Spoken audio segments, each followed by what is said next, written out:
Next up, we're going to hear about the transformation of Texas's transit system. Our moderator this morning is Johan Petterson, who is a principal with DEC. DEC is one of the state's premier civil engineering firms for planning and designing all types of infrastructure. Joining Johan are Paul J. Ballard, who is president and chief executive officer of Trinity Metro. Paul's background includes leadership roles at Trinity Metro, the Regional Transportation District in Denver, and the Nashville Metropolitan Transit Authority.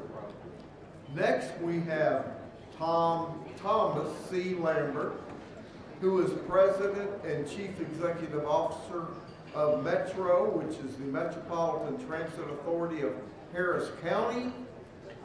Tom leads a team of more than 4,000 people. He joined Metro as a security investigator in 1979 in its first full year of operation. And last, we have Nadine Lee, who is President and Chief Executive Officer of Dallas Area Rapid Transit, or DART. Nadine is an experienced transit industry leader and engineer who has worked in the transportation industry for nearly 30 years. She joined DART in July of 2021. So without further ado, Johan, I'm going to turn it over to you. Kind of rhymed, didn't it? Okay. There we go. Thank you, Commissioner. Well, thank you all for being here. Nadine, welcome to Texas. I know it's been quite a ride with a storm last week and new routes and stuff, but welcome, Tom, welcome to DFW. It's been a while since we've had our transit agencies here in this conference. So do you all mind if you give us a little update on what's going on with your agencies and what are you all doing? Paul? Thank you.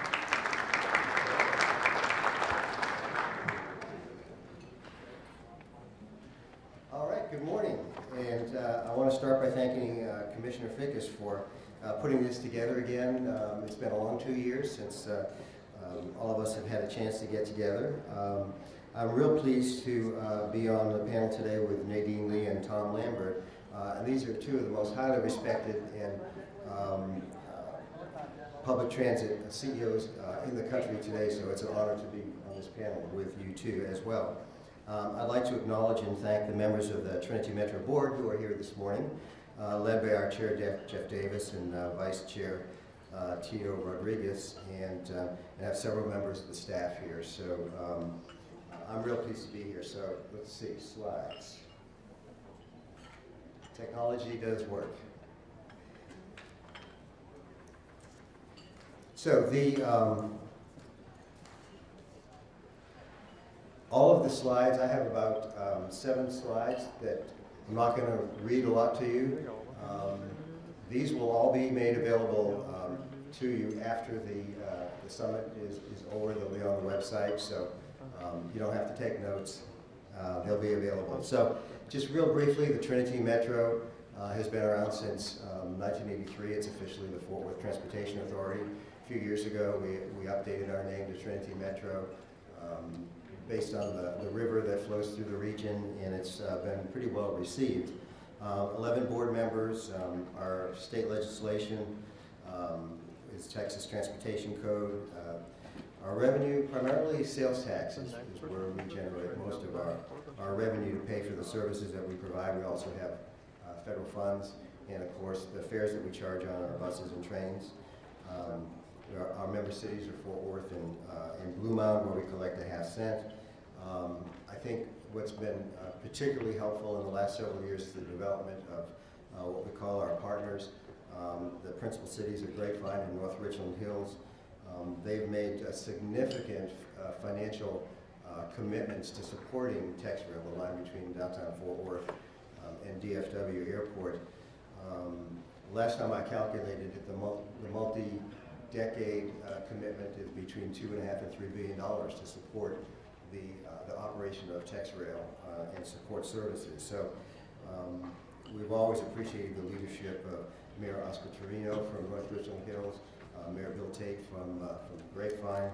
It's been a fantastic partnership, and in a time of very limited caps on sales tax within communities, this has been one way that we've been able to generate some significant financial support. And we also have other partners where we basically do contracts for service like Everman, Crowley, Forest Hills, River Oaks, and those have worked very, very well. So,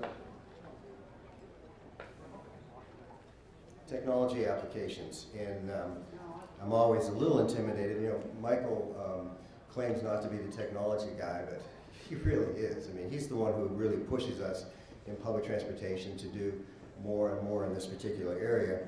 And so some of the things we've done, like here's a picture of a really cool bus. This is a battery-powered bus, you know, and today the battery technology has gotten to the point where they can go for many, many hours without having to be recharged.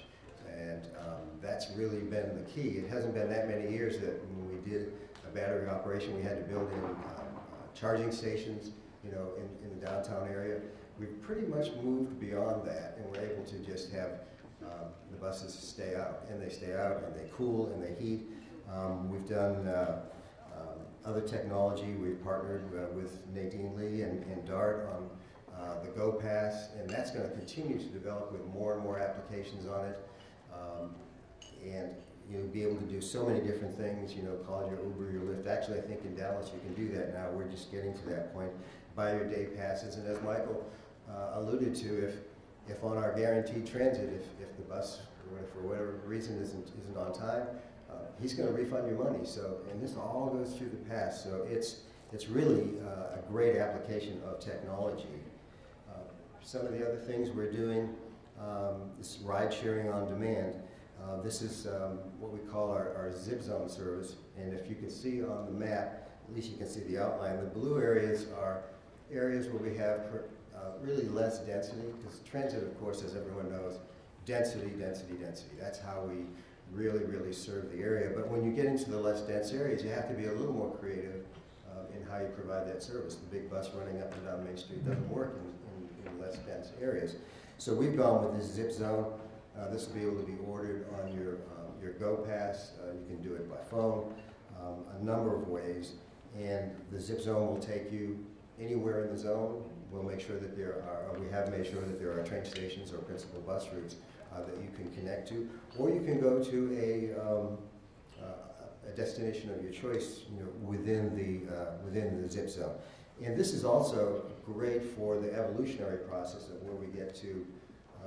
Perhaps eventually we collect the data. Data is the key, and we find out where people are coming from, where they're going to, and maybe we eventually do connect it with a fixed route, if that's where you go, and if not, you continue doing it on that same basis.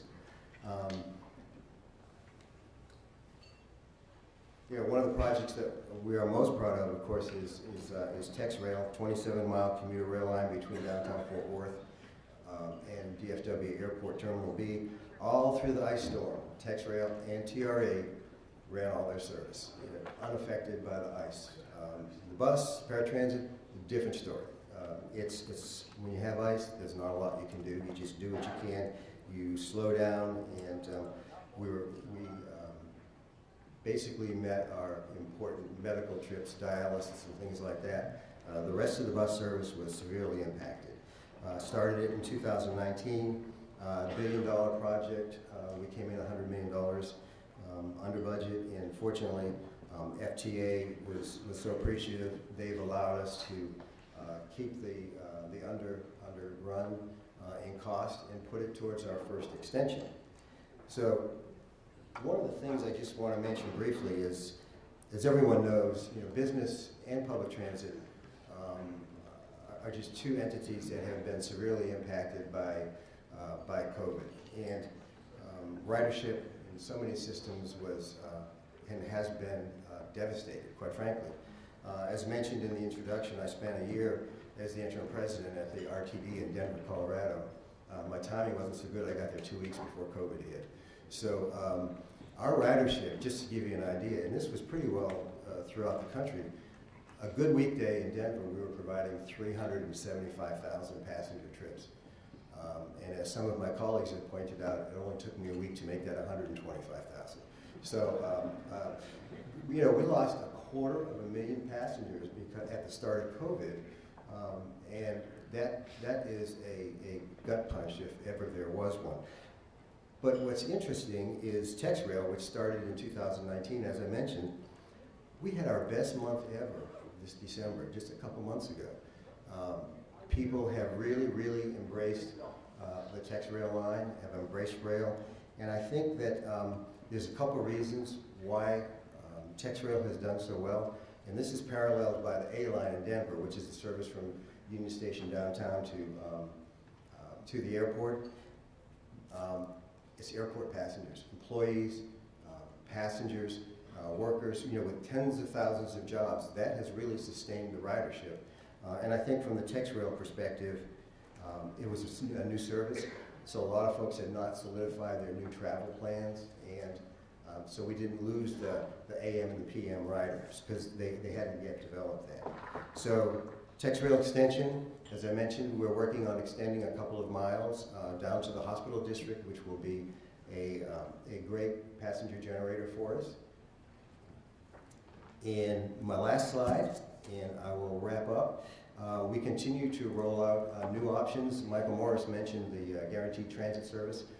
This is how we plan to connect East Fort Worth with our downtown Central Station and on up to Alliance. Alliance is a huge economic engine with plenty of jobs, and we're looking at acquiring over-the-road coaches, battery-powered, 45-foot, built by Motor Coach Industries. We had one here a few weeks ago. They are awesome, state-of-the-art, battery-powered, and that we're going to be rolling out very shortly. So with that, I will stop and turn it over to my next speaker.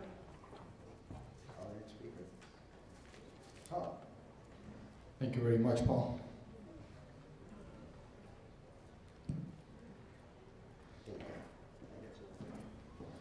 Let me begin by saying to Johan, thank you for moderating this session. To Commissioner Fickus, I want to thank him for inviting us from the great southeast part of the great state of Texas to come up for a very impressive transportation summit. But the one person I really want to recognize this morning is a true friend, a true regional partner, one that's truly here to support me, is Ken Fickus from Harris County Transit. Ken, where are you? So everybody give Ken a round of applause. He came up just to make sure I had support here this morning. So I want to thank Ken for that. You know, I want to really build the outstanding opening session this morning, kind of build upon what Paul said. And that's really talking about the opportunities that mobility, multimodalism has to move people in our regions, to improve quality of life, economic development. I want to talk a little about Houston Metro and what we're doing and where we're trying to take innovation, services, and how we can help our communities continue to grow throughout the region. Houston Metro is a regional provider, 1,300 square mile service area. Light rail, bus is the backbone of our system. Paratransit services, we operate 100 miles of high-occupancy vehicle, high-occupancy toll lanes, 9,000 bus stops, 27 parking rides, 15 transit centers. We do a lot of things to move a lot of people, and we're very proud of that. It's an organization that's really committed to make sure that we bring commitment to the community. We get people where they need to go, whether it's to doctor's appointments, to work, to church, to visit family. And that's really what transit's all about, making sure we get people where they need to go and meet the essential needs of communities throughout our region. So we're very proud of that. We want to make sure that we do everything we can to keep people moving in Texas. And I think as you've heard already this morning, and I know you're going to hear from the state demographer, our great state is growing tremendously. In the Houston region today, we're about 7 million people. By 2040, we're predicted to go to 10.4 million people. So it really takes everything we can do together and how we're trying to move people and goods. And I don't want to lose sight of goods, because there's an economic value of making sure that people want to come to our communities. Those that are there today stay. Those that want to come, come. And transportation, as you heard this morning, plays an extremely important role in that. I was fascinated by Michael Morris's 5 foundation rules this morning. What I really heard him say is, if you fail to plan, you're going to fail. And so I think it's very important that we look at how do we work together to look at what we need to be doing in the region. I'll give you a little backdrop of what we've done in the Houston area. Back in November of 2019, we presented to the community a multimodal plan. It wasn't just about buses. It wasn't just about rail expansion. It was about making sure that sidewalks get connected to neighborhoods. It's making sure that our stops are fully accessible for all users. And unfortunately today, they're not fully accessible. So it was really looking at how we recognize that every trip starts with somebody walking or rolling. Every trip starts with someone walking or rolling. And how we connect them to those services is extremely important, and that's what we're trying to do moving forward in our community. As Mayor Turner has said on numerous occasions, it's about looking at choices that people can make, travel choices that people can make to make sure that it's not just one mode that gets people where they need to go. It is not transit in competition with roads. It's not transit in competition with toll roads. It's not transit in competition with any mode. It's transit working together with all modes and how we move people in our region. And that's really what the Metro Next Forward moving plan is all about. We want to make sure that any user, whether they are able-bodied or disabled or have any limitation, whether it's age, and we know our population continues to mature, making sure that the tools we have available get people access to where they need to go, and they have opportunities to make sure we improve the quality of life that they experience each and every day, and that's what transit can bring to the community as well. Talk a bit about technologies, and quite frankly, the opening session did a lot to kind of frame it. Houston Metro has been a very active participant in looking at autonomous vehicle shuttles. We started on the campus of Texas Southern University. We're expanding that now to run on a public roadway, Cleburne Street in Houston, connecting the University of Houston. So we'll connect Texas Southern, University of Houston, we'll cross a rail line, we'll connect to a commuter bus transit center, looking at how we tie all of those different transit modes together to get people where they need to go. Bluetooth technology, where you're approaching a stop, if you're sight impaired, you know that you're getting close to that stop. It gives you tactile reads of doing that, making it easier for people to access transit going where they go. You heard a lot about metro or micro transit this morning. How do you do a different way of serving a neighborhood door to door, connecting them to a longer haul fixed route service to get them where they need to go, looking at apps to challenge that, looking at that. Bus rapid transit. How do you build a system that has a carrying capacity with automated technology to platoon buses to get more carrying capacity at less cost, which is an opportunity to grow more and build more things for the community. And in 2015, we redesigned our entire bus network. And I always have to give credit to our board of directors because that was a risk that they took. We'll give you a clean sheet of paper. If you were going to get a network that carried more people, that gave them more opportunities to get to where they needed to go, what would it look like? And that's what we delivered. Prior to the pandemic, we saw an 11% increase in ridership. And it was getting people where they needed to go. And so that foundation allows you to build upon what are your opportunities going forward and meeting the community. And I want to emphasize, universal accessibility is critical. If a person cannot safely, comfortably get to transit, quite frankly, they will not use transit. And so making sure that people have access, they're safe, it's comfortable for them to use that service, looking at it from the customer's perspective is very important, what we've tried to do. Transit clearly is a role in sustainability and resiliency. Even during the pandemic, as Paul mentioned, it was essential to get people to work. It was essential to get people to health care. We're carrying about 154,000 rides a day. Even during the pandemic, that has not wind down yet. And people need that service to get to where they need to go. Some people do not have access to other modes of travel.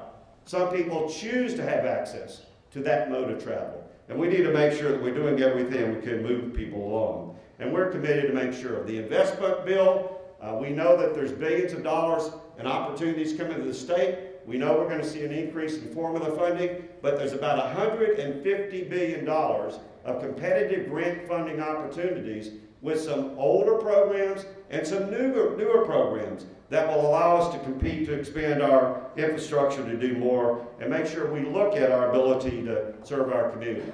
So again, we're very excited to be here this morning. I'll give you back for some opportunities for questions. So thank you very much, Commissioner, for having us.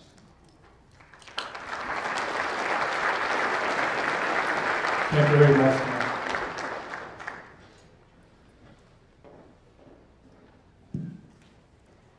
What he said, thanks. That was awesome, Tom. Thank you so much, because I think you teed up a really great conversation for today. So thank you, everybody, for having me. I'm excited to be here today, and I just, I guess I have a presentation that I need to bring up, but I'm going to rely on the computer geeks in the back to do that. There it is. Okay, so I'm actually going to go through this pretty quickly because I think there's a pretty exciting conversation to be had now that I've heard what Tom had to say. So actually, it's just going to be me and Tom. We're just going to talk, and Paul, you can jump in whenever. So let me talk a little bit about what's happening at DART, and quite frankly, everybody here knows that I have been here less time than you, so you probably know more about DART than I do. But as you may know, we serve a 700 square mile service area with it's made up of our 13 service area cities. We are budgeted for 3,700 employees, but we currently have about 350 vacancies. And so my primary purpose for being here right now is to see if anybody wants to come and work for DART. We are hiring. We have a total annual budget in FY22 of $1.6 billion. And our ridership is, we always report ridership in terms of annual ridership, but I always like to look at daily ridership. So pre-pandemic, we were carrying about 123,000 on bus and 92,000 on rail, 7,000 on commuter rail, but I think, to be fair, I have to share that with Paul. So I can't really claim all the 7,000. But anyway, I think the point here is that we could be carrying a ton more people than we do, and of course those were pre-pandemic numbers, and right now we're running at about 60% of where we were pre-pandemic. So we have a lot of opportunity. There's a lot of opportunity to build capacity, not in terms of building new things, but to build the capacity through trying to improve the rider journeys and trying to figure out how to get more people on the transit system. There we go. Okay, so here's the stuff that's going on today, and you guys probably hear all this stuff in the news, and if you pay attention to city council meetings, which I know a lot of consultants do because they want to know what's coming next. Silver Line is under construction. It's actually starting to move much more quickly than it was a year ago, thanks to a lot of work on the part of our team at DART, and so our current projected opening is in 2024. That is subject to change, as you all know, and that's one of the reasons why we put it in years or seasons and not in dates. But that's just the nature of the business. But we are working hard to try to get everything done. And if you're up at Addison or in Plano or Richardson, you will see that there are platforms going up there, and there's a lot of dirt being moved along the corridor. So we're so thankful to all of our partners across the region who are really helping us get construction done and really kind of opening things up for us. So we appreciate that. D2, the subway downtown, is paused right now thanks to some questions that have been raised about the timing of D2 relative to the fact that we have such a low ridership right now on our system. And so it is a very, very reasonable and pragmatic question for us to consider is when do we actually need to build the D2 subway? It's not to say that we never need it, but we certainly want to think about how we could actually program it for when we how we could time it for when we need it. And in the meantime, perhaps free up some of our cash flow to do some other things that might be a little bit more immediate and more impactful. So that's something that we're looking at. We are taking some actions. This month we're seeking approval for the LPA, including the new East End alignment, which is also affectionately known as 3-7A. And so the intent is to complete the environmental work and the preliminary engineering, and meanwhile do this due diligence, looking at our ridership numbers, looking at land use patterns, looking at return to work, and all the things that will heavily impact whether or not we actually have to have D2 in the next 10 years. We also have a huge focus on our bus system, like so many of our partners who are up here today. We just launched our new bus network 2 weeks ago, we're really trying to improve the bus system. I'm going to talk a little bit more about Dart Zoom here in a second, but we're focused very heavily on improving rider experiences. That is the primary reason I'm here at all, is that the Dart board was very clear that they wanted to improve the rider experiences, and so I said, okay, let's do it.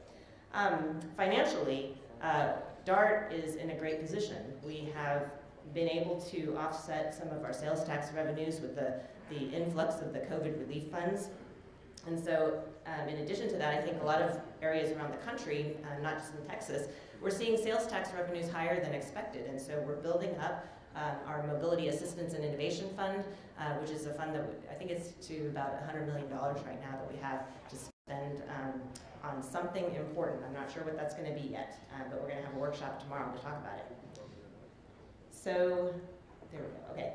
So I mentioned the bus system, and we did launch our new network on January 24th. We went from 7 to 22 core frequent routes with service starting from 4 a.m. and running all the way to 1 a.m. This is huge, because having that kind of frequency on a network of routes makes our bus system so much more useful for everybody. And so we're really trying to think about what customers really want when they think about their travel options. Because the thing that people don't think about is that people who are transit dependent do actually have options.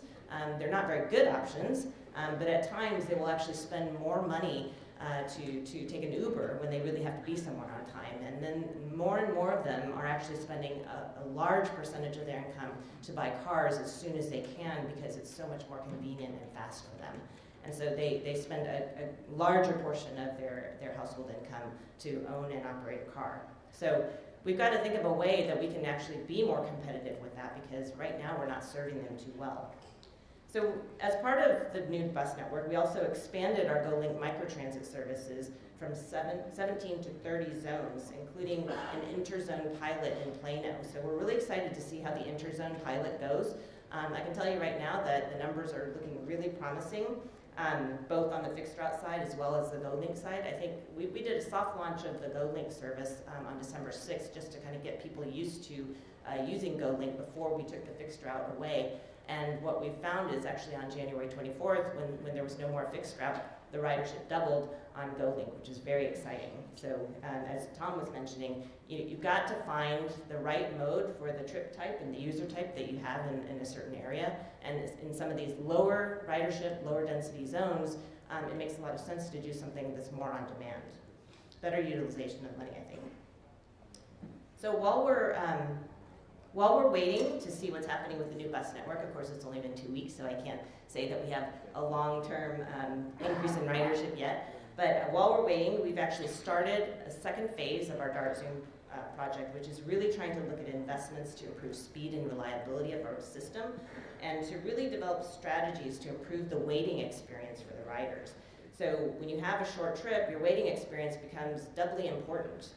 The time that you're spending waiting for the bus to come around is more important than the time that you're actually on the bus. And so we've got to think about how to make that experience really, really enjoyable for people, or at least tolerable in this kind of heat and humidity, or cold, as the case may be. So we're really setting ourselves up for a continuous investment in our bus system, which is not something that I think transit agencies typically do. I want to just jump really quick. This is getting to some of the stuff that Tom talked about. So one of the things I always like to drop into the conversation about transit is that congestion is an economic problem, and space is the commodity. So we have really high demand for space, and it is no longer abundant. And so it's something that we always have to think about, which is why I think Tom is saying we've got to leverage all modes on our system. Transit has higher capacity per square foot, and so it makes sense for us to do higher people throughput where we can, so that we can actually free up the space that we have on our roads, not only for people movement, for people who want to drive around in single occupant vehicles, but also for goods movement, because that is so critical. Right now we're seeing a huge increase in goods movement. We have been seeing that over the last few years with the advent of Amazon, but this is clogging all of our streets and highways. And if we don't notice that, then we're not looking, right? So that's something for us to think about. Infrastructure Investment and Jobs Act. Okay, what are we going to do with that money? Well, we're going to get the money. We're going to try to get as much of the money as we can. It's amazing to me that IJA has unprecedented levels of funding for transit. It's about $3.3 billion to transit, and of course, there's such a good focus on state of good repair and Justice 40, which is really trying to target communities of greatest need. And I think it's pretty simple. We need to make those investments, and we're looking forward to figuring out how to cobble together the projects and investments that will actually make sense to get the most of that money. So we're going to position ourselves as much as we can to capitalize on that. As far as our next stop, DART is really interested in bringing the system level thinking into the conversation. Again, this is a repeat of what Tom said. Transit is a part of the entire transportation system, and we have to leverage all modes to their highest and best use. And that includes tapping into the bus network, which is the powerhouse provider in the system.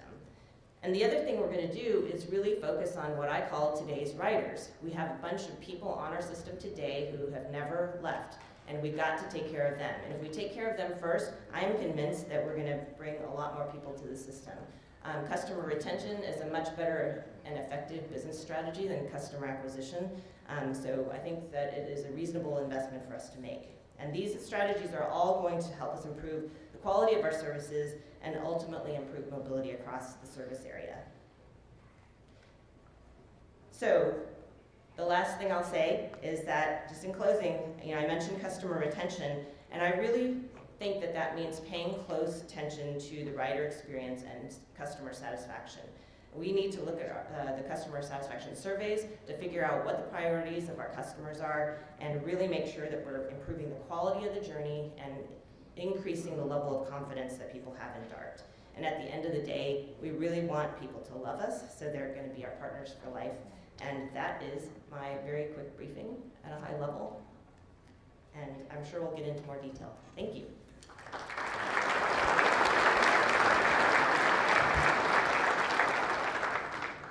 Thank you very much.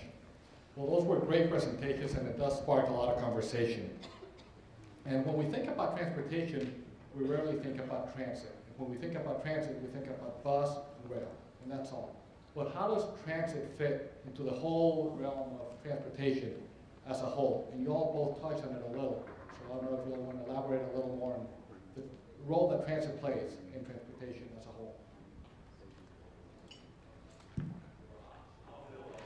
I'm on, I think. I'll build on what Nadine said. It's really looking at maximizing the investment we've already made.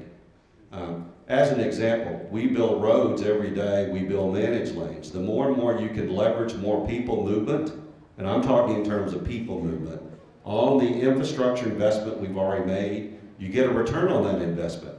So the managed lanes, the HOV lanes, the hot lanes, the leveraging that capability, buses have rubber tires. They can operate on those roadways. And it's a very important part of that. And so I think the more and more we recognize we've already made a public investment, how does transit help leveraging that investment by moving more people, 50 people on a bus? I think the latest numbers I saw from the Texas Transportation Institute, our occupancy for vehicles in the state of Texas was 1.06 persons per vehicle. 50 people on a bus basically takes 50 cars off the road. If you can leverage that, it is not just a congestion minimization impact, it's got a lot of impacts. The Houston area is a non-attainment area, air quality problems. So the more and more we look at opportunities where those circumstances present people that can ride transit and use transit, and you make that experience better, that helps for a lot of things other than congestion mitigation. So I think that's what transit can bring to the table as well. I'll just say that, and there's so many different rabbit holes I could run down right now. How much time do we have? Yeah, exactly. I think it's really important for us to think about, how we want to use our space, right? I mean, because as Tom was saying, 50 people on the bus takes 50 cars off the road. And, there's all this interest in autonomous vehicles, which is all great and everything, and people have this wonderful idea that autonomous vehicles are not going to have to park anywhere, so great, you're going to save money on parking, but now you have a zero occupancy vehicle running around town, maybe picking people up, maybe not, And we don't even have space for single occupant vehicles. So what in the world are we trying to do here? Autonomy is really great when we're talking about safety.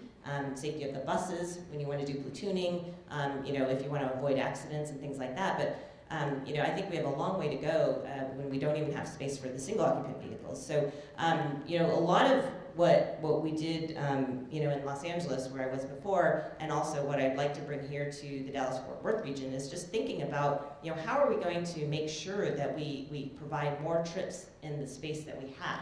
Because I think Tom knows in Houston, the I-45 project was encountering huge protests. So building ourselves out of this problem is becoming increasingly difficult. And so we have to make some really hard choices. Now all the people in this room, myself included, likely drove, and maybe we didn't have a choice on how to get here, but at the end of the day, if we provide more accessibility and more convenient transit for people, people will actually start to think about the possibility. But we have to make those trips better first.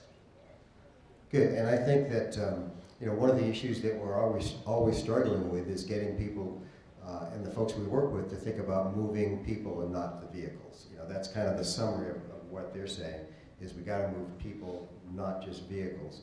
And I think that the managed lanes are a great opportunity for us. As Michael mentioned first, and as I mentioned briefly in my presentation, this new guaranteed transit service that we're going to start running from East Fort Worth through downtown up to Alliance, we'll be using the managed lanes, and we will have the guaranteed transit, and you will get your money back if we don't get you there in time. So.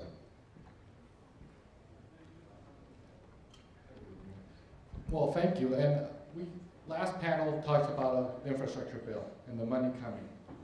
And you mentioned it in investments, Tom. How do you all see that money that's coming affecting your agencies and what you're doing? And how can you take advantage of it, if any is going to your agencies? I'm sorry, Tom. And of course, that money is going to come in different formats. Part of it will be the expanded formula money that we receive, and then there'll be grants that we can go after and pursue. We're looking at a lot of different options. We also want to expand the bus service, much as Nadine and Tom have done. One of our challenges actually is coming up with the local match to match the federal funds. That's something that, in fact, we have a workshop with our board in early March just to talk about that. How can we identify local match money? Because the federal money, Michael is great at providing federal money. He's the best, but we struggle with the local match. We get, as I mentioned, we get a half-cent sales tax, which is tough to build a system on the limited funding. As Nadine alluded to, and I think Tom said something about it, sales taxes are really doing quite well. We had budgeted around 80 million in revenue this year with our half-cent sales tax from Fort Worth and Blue Mountain, and we're now projecting over 90 million. So that's going to be a big help because that's all local money. We can use that to match however we choose to invest that money. I'm really excited about the possibility of using some of the IJA money for improving our bus stops and our bus facilities across the board. One of the things that I always tell people is when you build a rail system, it's kind of a turnkey thing. You build all your stations, your platforms. All of the stations and platforms include seating, lighting, shelter. That is not something that we assume for buses. For some reason, we've never thought of bus systems as systems. We've thought of them as one-off things, and we've patchworked and piecemealed things together, and then we've expected it to compete on the same playing field as rail transit. So it's super unfair, and it's also a huge detriment to the people who are riding, because there are more people riding the buses than there are on the rail. I mentioned to Tom on the call last week that at Dart, we have 93 miles of rail, 65 stations, and on a good day pre-pandemic, we're carrying 90-some thousand riders. He has 23 miles of light rail. I don't know how many stations, but he's carrying over 60,000 riders a day pre-pandemic. So I'm trying to figure out how I get more riders on the DART system. If DART was doing things differently, we might have 800,000 riders total on our system. That's what we should be carrying, if you ask me. So I have to figure out how to improve our bus system and the rail system, but the bus system first and foremost, because I think an area of the size of the DART service area should be running about 1,400 buses. And I know that my board members get really nervous about that, but the truth is that we need to be providing better than 15-minute service in the peak. And right now, we're doing that with our new bus network, and that's a great start. But I want to see us do even more. And I think with the Justice 40 initiative, we can probably target a lot of that money going to the southern sector of Dallas, which is really where a lot of the service is needed.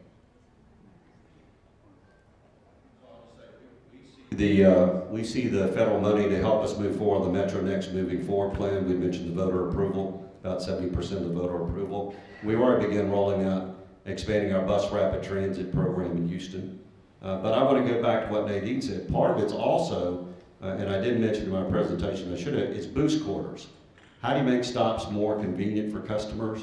Better lighting, safety, better amenities, traffic signal timing coordination. If we could improve the efficiency of buses running down corridors, there's an opportunity cost of taking available buses that you're going to save because you're going to get better efficiency on those routes that you can then provide more service. So really, and as Mayor from Arlington said this morning, traffic signal systems are getting so smart. We now need to get transit as a part of that signal system and how we're controlling or integrating with those controllers to give transit a little more head time to get down that road, and I think you'll see that as an opportunity. And the last comment I'll make on the infrastructure bill is how can we do regional partnerships to leverage those funds to do more than just transit per se. And I thought the opening session this morning had a lot of great information about how are you leveraging funds to get not just one project, but multiple benefits from that project. So that's something we want to try to look at as well. Well, I think I'm about to get booed out, so thank you all very much. This was a great conversation, and it's exciting everything you're doing. I'm sure you'll all be around later if anyone has more questions. So we'll look forward to more conversation. Thank you. Hey, thank you. Let's give them a big round. Hold one moment. Now, again, I want to thank all of you for being with us this morning. You've given us a great, informative overview of what's going on with all of your systems, and we really appreciate you being here. We've got a small little gift to give you, and Teresa on that end will, if you will exit to your left, and she'll hand that to you. So thank you again for being here.